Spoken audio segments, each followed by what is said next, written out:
Rightward Turkey's struggle for democracy. Will Erdogan's authoritarian regime survive? And Turkish President Recep Tayyip Erdogan faces the most significant political crisis of his career, as thousands of Turks have taken to the streets in opposition to his authoritarian regime. The protests, which initially began in Istanbul, have rapidly spread to more than 55 of the country's 81 provinces and show no signs of waning, representing the most substantial challenge to Erdogan and his AKP Justice and Development Party since the Gezi Park protests of 2013. While the catalyst for this movement was the arrest and ousting of Istanbul's mayor, Ekrem İmamoğlu, the event has merely unleashed the long-standing frustration among Turks with Erdogan's policies of democratic erosion and economic mismanagement. İmamoğlu assumed the position of mayor of Istanbul in 2019 and has since been re-elected twice, a testament to his exceptional popularity. He is the prominent figure of the center-left, pro-secularist CHP Republican People's Party, Turkey's leading opposition party, which has gradually strengthened its influence in the country's political landscape in recent years. Most notably, the CHP dealt a blow to the AKP by securing victories in 35 out of 81 provinces in the March 2024 municipal elections, including Turkey's largest metropolitan economic centers, Istanbul and Ankara.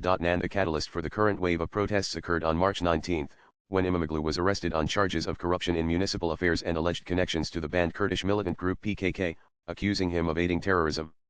However, the latter accusation was dismissed by the court during initial hearings. On March 23, he was subsequently removed from his mayoral position, sparking public outrage over the perceived political nature of the move. It is also significant that a day before his arrest, Istanbul University annulled İmamoğlu's degree, citing irregularities.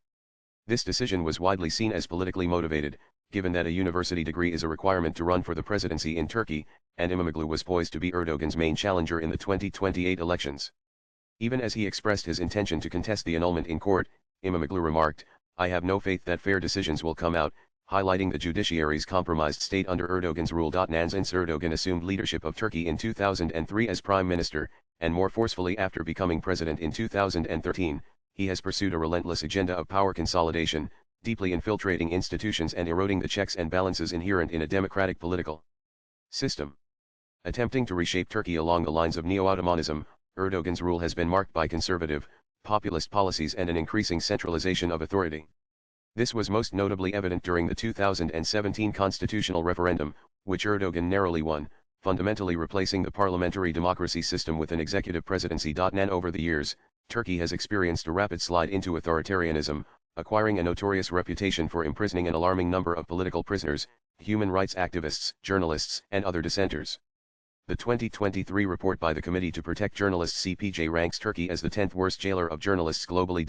In addition to the dire state of political freedoms, Erdogan's recent years in power have been marked by an ongoing economic crisis, characterized by hyperinflation, a decline in foreign investment, and growing fiscal deficits.